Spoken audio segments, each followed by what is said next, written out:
What's going on, guys? Chuck here with another awesome Blu-ray purchase. Today I have a new release from Arrow. Just dropped. It is for a classic 70s sci-fi film. One that I've been familiar with since I was a kid, but I never actually got a chance to see until now, and that is 1973's Westworld. And this is the 4K limited edition from Arrow. Now, I'm familiar with Westworld, I said, since I was a kid, but I never saw it. I remember, I believe my first introduction to it or hearing of it was probably from the Encyclopedia of Movie Monsters book that I've talked about before. And I'm pretty sure they had a entry in there on Westworld. And I know the first time I saw the images of Yul Brynner as a gunslinger, that iconic image, the face with the eyes. So that's always stuck with me, and I always heard about it. And you know, it's always been there. People talk about Westworld and the whole idea of this park where you can go and live out your fantasies, kind of thing. I even reference it if you go way back to my like my second episode I did of like my Cinema After Dark, when I talked about the adult film Sex World, which obviously was kind of a spoof or play on Westworld. But I never watched the series. The original Beyond Westworld, which is only like 4 episodes long, 3 or 4 episodes long. Which I don't know if I was aware that you made a series. Of course, I would have. It was like 1980, I think, or when it came out. I don't know. I wasn't aware of it, but I didn't watch the most recent one on HBO either. And so I have no coming in more or less blind. I mean, knowing the gist of it, but never actually watching or knowing too much about it. So when Arrow announced they were going to release Westworld in its 4K limited edition, I said, okay, this is a good chance for me to grab this, pick it up, and check it out. And I did so last night. And let me say, I enjoyed it quite a bit. One thing I like about this film, and I should point out, this was directed by Michael Crichton. This is the first film he did direct. He's most well known as an author, writing things like, I believe, Coma, The Andromeda Strain, and of course, most famously, Jurassic Park. He also did direct The Andromeda Strain, which I talked about some time ago when Arrow released that 4K.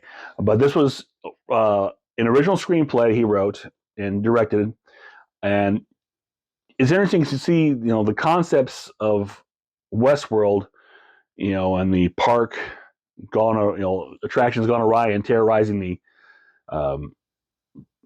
customers, if you will. Obviously, it plays into Jurassic Park on a much bigger scale.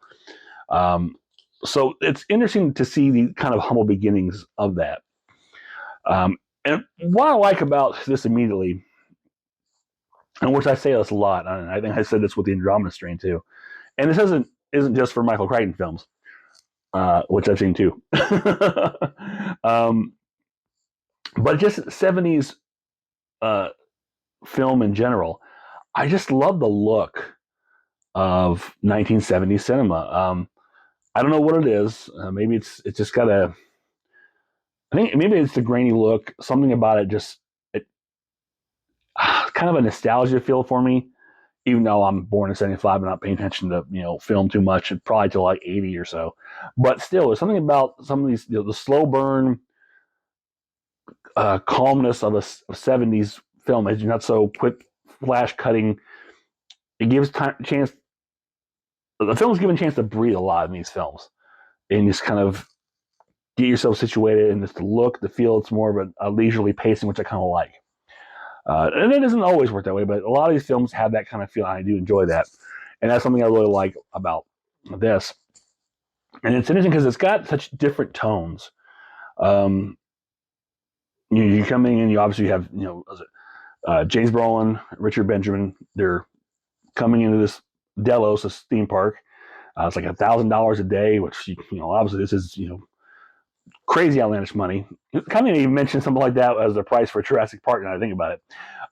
But Delos is this theme park where they have 3 different worlds: Westworld, or Western World as they call it, Roman World, and Medieval World, where you can kind of live out your, fantasies, as it were, with all, automated people, robots to satisfy your every whim, live out your fantasies, guilt free, whatever the case may be.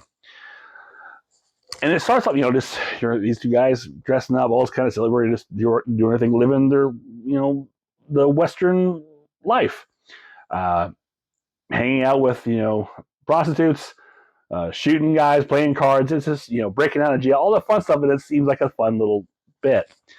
But throughout it, the tone kind of changes to where the park just falls apart, and then, real dread ensues. And you kind of, the last part is just basically kind of a chase, more or less.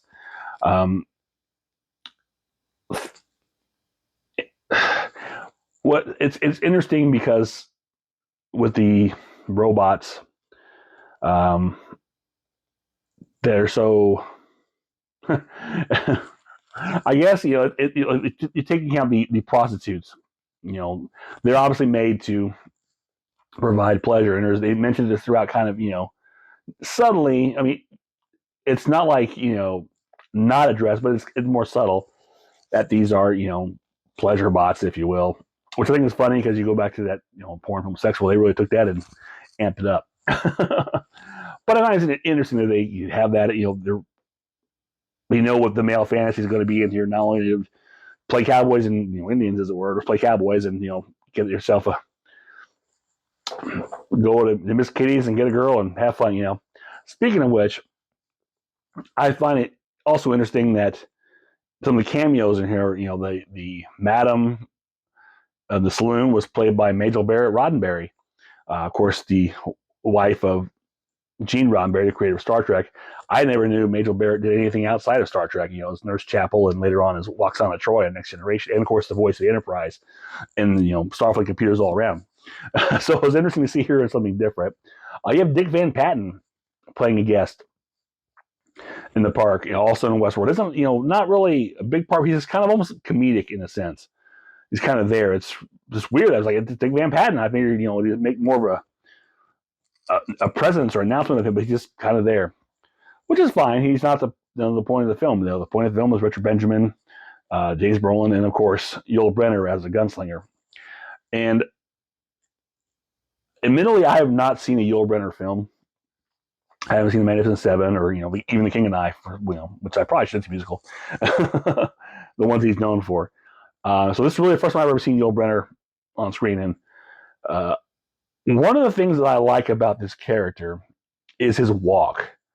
He just got this. He's holding his hands on his belt, and just got this starting to walk, and it comes across as menacing and robotic at the same time. It's cool. Now, in some of the special features, they mentioned that I can't remember which actor had mentioned it. It might have been James Brolin, that in his early career, Brenner had had an accident, or he broke his back, and that's why he kind of has this. He has this posture that he does for that reason. And I don't know if that's the case in this, or if that's a choice, but I mean, whatever, it works for the character of the gunslinger, as being a robotic and menacing, and that walk is just so deliberate, and I don't know. It's you can kind of liken it to, was it Robert Patrick? No, was that Robert Patrick?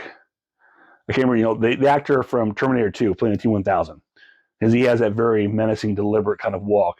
Which I also will say, Yul Brynner's gunslinger is kind of like the original Terminator towards the end of this.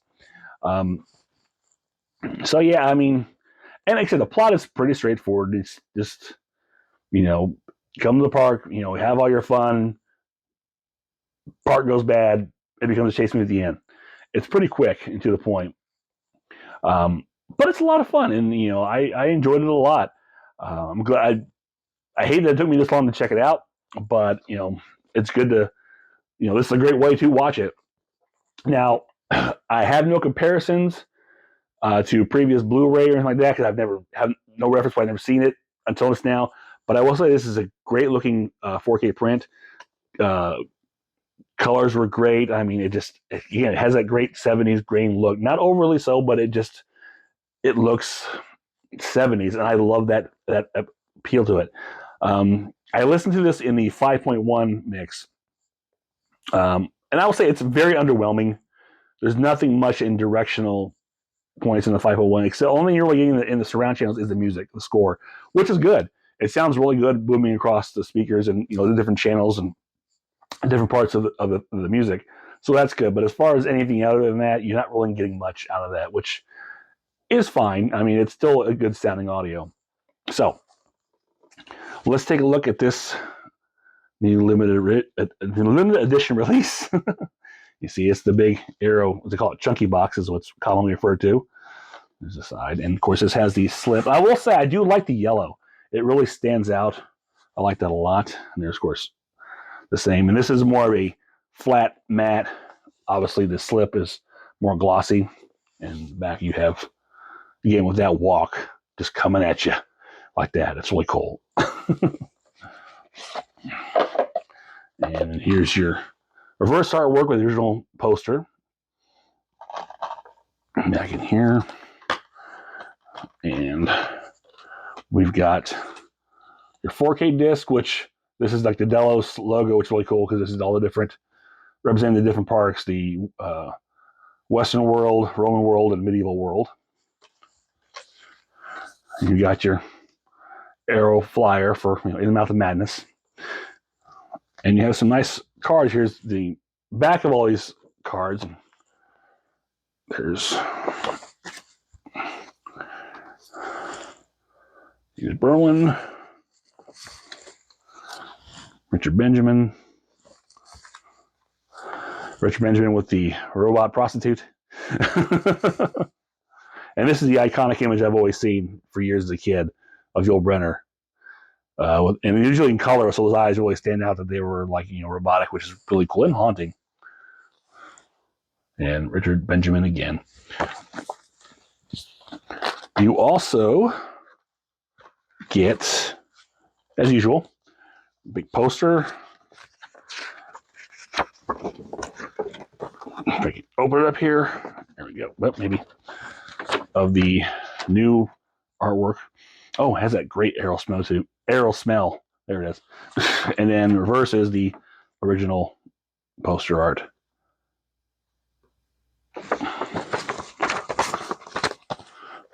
That's here. And then, of course, you've got your book. There's a snake. Back you have Melting Yul Brynner. And this is, hardbound book.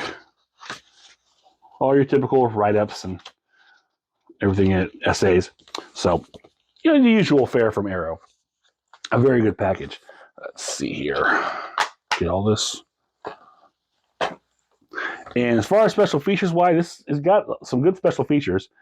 Let's take a look at here. We've got a brand new 4K restoration from the original negative by Arrow Films. 4K UHD Blu-ray presentation in Dolby Vision HDR10 compatible. The original restored lossless 4-channel stereo, 2.0 stereo, and 1.0 mono audio options. An optional remix 5.1 DTS HDMA surround audio, which is what I listen to. And again, it just makes mostly the score that you get in the surround speakers. Optional English subtitles for deaf and hard of hearing. Brand new audio commentary by filmmaker and film historian Daniel Kremer. Cowboy Dreams, a newly filmed conversation between actor Richard Benjamin and producer screenwriter Larry Karaszewski, which it was cool to see Richard Benjamin. Honestly, I wasn't aware he was still alive. So it's good to see him doing this. At Home on the Range, a brand new video interview with actor James Brolin, which, again, great to see James Brolin. He's looking great. That's about a good 20-minute interview. Hollywood World, producing Westworld, a brand new video interview with producer Paul N. Lazarus III, which is a great, kind of a, what do you call it, like a online interview. I want to say like Zoom kind of call, but it's very in depth about the making of it and his relationship with Michael Crichton, and it's interesting. Sex, Death, and Androids, a brand new appreciation on the film by author and film scholar Alexandra Heller-Nicholas. On location with Westworld, an archival behind-the-scenes look at the making of the film from 1973. Beyond Westworld, a 48-minute pilot episode of the 1980 follow-up television series. Theatrical trailer, image gallery, yada, yada, yada. So, a lot of great special features on here. I watched pretty much everything except for I didn't get to the pilot episode or the old behind the scenes archival footage or like on location shooting it was, whichever one it was. I didn't get to that. Or obviously the commentaries. But the other ones, the newer features I did watch, and they were interesting and fun. But overall, again, this is a great, nice stacked release for, again, what's considered a 70s sci-fi classic in Westworld. I'm glad I got this. I'm glad I finally got to check it out. I'm glad Arrow gave me an excuse to get it and check it out. So, if you've never seen Westworld, I highly recommend, you check this out if you're, like science fiction, Western, even a little comedy. It's in there, but this is fun. It's a lot of fun. So that is it for this one. If you enjoyed this, click thumbs up, share, subscribe, leave me a comment below. Let me know if you've seen Westworld. If you saw the sequel, Future World, maybe we'll pull that out because I'm kind of interested to check that one out. If you recall the original Beyond Westworld series, I guess lasted 3 out of 5 episodes before it was pulled. Or if you watched a new series that was on HBO or HBO Max. I never watched it, but I know it was really popular for a while. Then just kind of disappeared, from what I understand. Or just say hi. I'll always take hi. So until next time, this is Chuck saying I will see you on the other side.